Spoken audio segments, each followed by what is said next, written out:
So when I first heard about HIV, I was really, really, really young. I remember it was through a song. It was in Spanish, and it was like a cumbia song, and it was called El SIDA. And it kept saying, repeating over and over again, that everybody should be careful. And it gave some information, but I remember I was really young and I really didn't understand what it was talking about.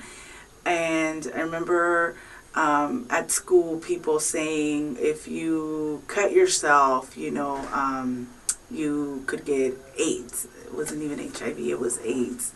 And I grew up in the 80s, and where you became blood brothers and sisters with your friends. And I remember there was this big push for us not to do that.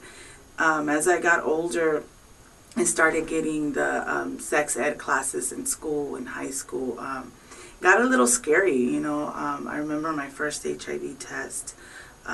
It was scary. I really didn't know what to expect.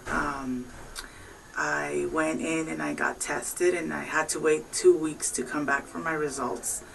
And it wasn't scary. It was just, I didn't think about it for those 2 weeks. I came back, and my results were negative.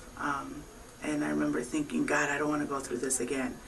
But of course, human, and there I was again, a few years later, again, getting tested, and going through that same waiting period of waiting for the 2 weeks, because I remember I had to wait 2 weeks for my results. And again, everything came back okay, and I was negative.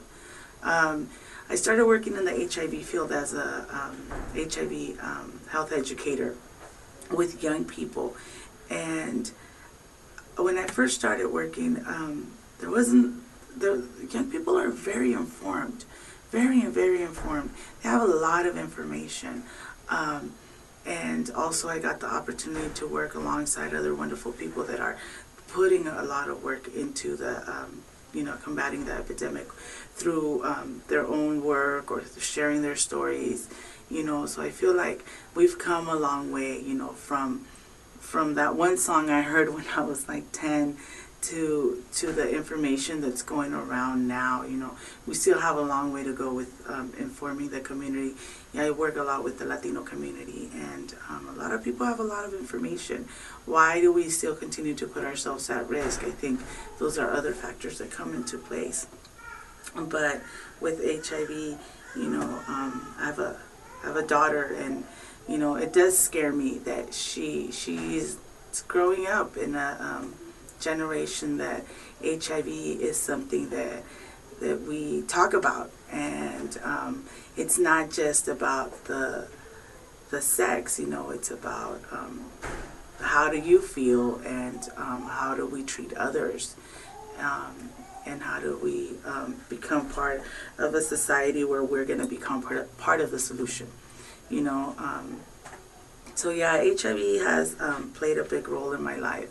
I have friends that are positive, and they're an inspiration. I don't feel that HIV defines who they are, or HIV doesn't define who I am, but we can definitely work together into preventing other people from becoming infected.